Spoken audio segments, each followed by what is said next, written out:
The National Geographic in January 2015 carried a feature entitled Looking Ahead by Byron Rees, where he predicted what the world would be in 20 years.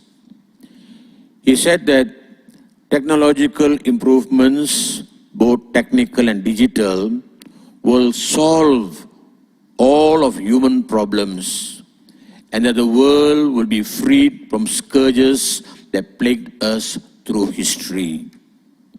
He added that there will be a shake-up of the belief system. There will be no need for God. There will be no need to be a blessing to others. There will be more poverty, more scarcity. The question is, did his prediction come true? It can be a yes, it can be a no. The problems are still there. Poverty and scarcity continues. Just a few days ago, I happened to be watching this TED Talks daily, and one of the speakers by the name of Esther Perel, in a sharing how to welcome surprise and mystery into your post-pandemic life. She was talking about this. And what is becoming is that this 2020 COVID-19 pandemic has exposed the illusion of Byron Rees. When he talk about looking ahead, that technology will improve everything, we find that it is an illusion. Man and technology cannot solve everything. And this, under TED Talks daily, this lady commented that the virus has disrupted the many well-laid plans and lives of individuals, governments, nations, and the world. And what is coming out very strongly is exhaustion, anguish, isolation, universal grief, economic insecurity, and prolonged uncertainty ails all of us. It's not some individual, it's not one country, but it is a universal phenomenon, a universal grief. The world is grieving. And this is a universal experience. And it becomes worse with the overemphasis on constant safety. Everything is about safety. Safety, safety. And because of that, he has created what is called the loss of eros, the loss of passion. No connection, no love, less affections, the loss of eros, the loss of community, the loss of chance encounters. There are many chance encounters that take place in life, and sometimes it is like a blessing of God. And we miss all those chance encounters because we have to be very careful about everything. And therefore we don't open ourselves to new things, new encounters. Vibrancy, a loss of vibrancy. People are now very guarded, very careful about things. There's a loss of liveness, they call it. So we find this has affected the human person, it's affected the community. Technology cannot overcome this. Into this world, there is devoid of contact and communion. Into this world, there is cold and now becoming cutting. Cold and cutting, everything's down the line. The Christians of the Acts of the Apostles do provide a way. They made people wonder. They made others wonder. People outside that community began to wonder. And theirs was a community that met everyone's need.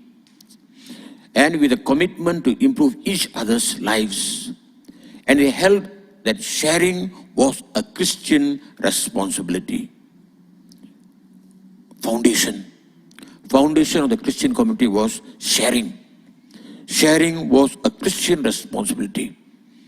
It's not a choice. It is. And they overcame the world of selfism, the world that always say, I, my. They they overcame that world of selfism with charity. That was a fact. And that is why they stood out. That is why they were like a fire growing in the darkness. And the driving force of the New Testament Christians, only three. They saw sacrificial love. The cross was not a cross of condemnation, punishment, or cruelty, but the cross was an act of love. They saw that. And an encounter with the cross was an encounter with Jesus, and Jesus changed them. It was a call to go beyond preoccupation with self and saving one's own life. Because we are always stuck with two things, preoccupation with self and self-preservation. We want to preserve our life, protect our life. Others, what happened to other people doesn't matter. And this was what they had to give up. They saw a sacrificial love and they learned to be sacrificial. And the second thing is, they saw the risen Lord, an experience that removed doubts. You find that it was an experience, you're like Jesus encountering Thomas. The minute he encountered Thomas, when Thomas saw the risen Lord personally, his doubts went. He had to change his attitude. He had to change his belief system. For he was seeing is believing. But now Jesus is saying, believe and you will see. And this was what happened. They saw the risen Lord. And Jesus fired up the faith of those in the room. They are hiding there. Their faith grew. They became committed to the uncertain tomorrow. What is going to happen tomorrow? That's not a problem. People continue living in the now, living in the today. And then you find that they began the tiresome precautions that they have to take, the SOPs. They said, let that all be there. But yet we'll continue to live and care because the Lord, the risen Lord, is with us. The spirit that the Lord has given to Thomas and to them when he breathed upon them was spirit not of fear, but a spirit of power, love, and self-control. That was the spirit he is given. He says that's the spirit we receive, confirmation. That's the spirit we receive during the life in the spirit seminars. We'll receive that spirit when people pray upon us for the living spirit. Not a fear, but a power, love, and self-control. That is the spirit that all of that was given that day, even long before the Pentecost. And the third thing is, this community saw a Jewish view of material wealth. See, we all look at wealth with a certain attitude. They understood that all material things as finite. That means it will end. It will be exhausted eventually. Everything that is around us will slowly disappear. What we have will slowly go away. They understood it that way. And it was fine. And for them, they felt it was okay to own them. Okay to make more. But without making another person have less. That means when you make more, you make sure that others have a chance to live. That means something must be, you must give something also to others. Don't grab everything that others don't have anything. And that was the understanding of the early Christians, of the Jews. Covenant means that as I become rich, I also make someone else not suffer. Don't become rich by making someone else suffer. Taking away even what they have. No chance to live. That is not the Christian way. That's not the God of the Jews. The God of the Jews says, become rich, but at the same time make sure the other person is also taken care of. See, fantastic, you know. And this was what they understood. So when the early Christians came together, they heard this message changed their lives, changed their hearts. And they went beyond grabbing mentality and self-serving mentality to become a giving mentality. And this is what it was. That is why you see, it's not just something new, no. It was there. God gave them, because they are God's chosen people. God put it in their hearts. As you grow, as you become well, make sure others are taken care. That's why the sin of Lazarus was, the sin of the rich man in the parable of Lazarus was, he did not care. He did not share. He did not give.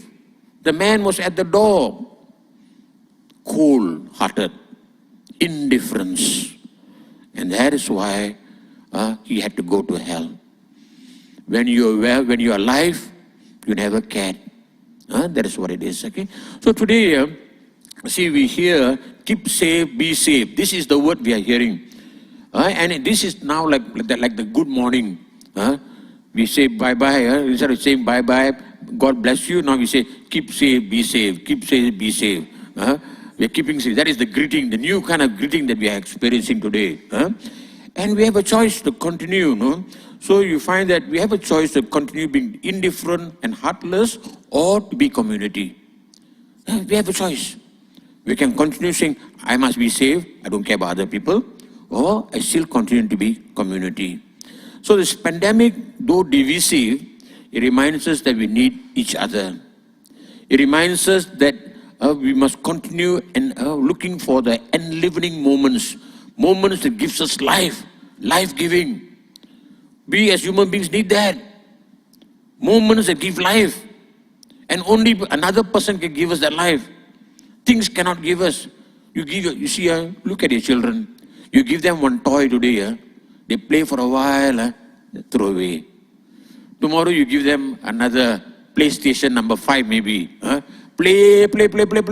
After bored already, another collection there. Things cannot satisfy. Only relationships. And that is why I said, enlivening moments that give life. Mutual reliance. I need you, you need me. Shared experience. How are you coping with the pandemic? How am I coping with the pandemic? I begin to talk about it. And we grow together. What do you do? What am I doing? And that is what it is. So the early Christian communities made people wonder. They gave counter witness to cold and cutting world. And the pandemic challenges us to connect.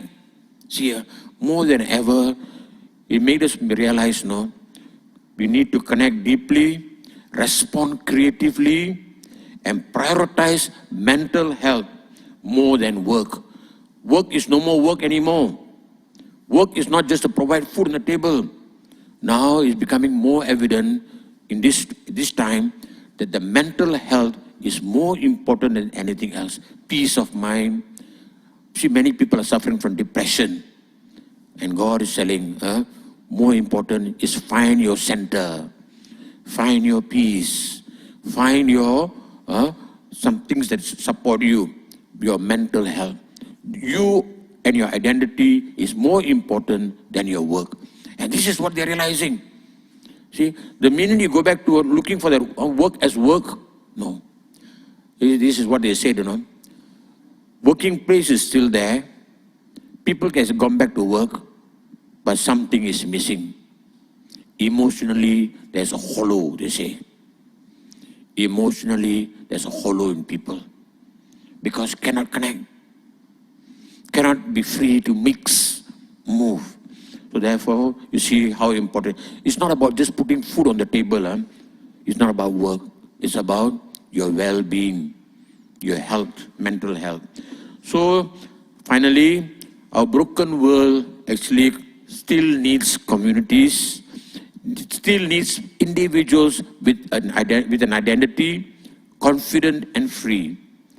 And here, Christians can make a difference if they dare to be what Jesus wants them to be, or what the Spirit is moving us to be. So today, what do you think will save us?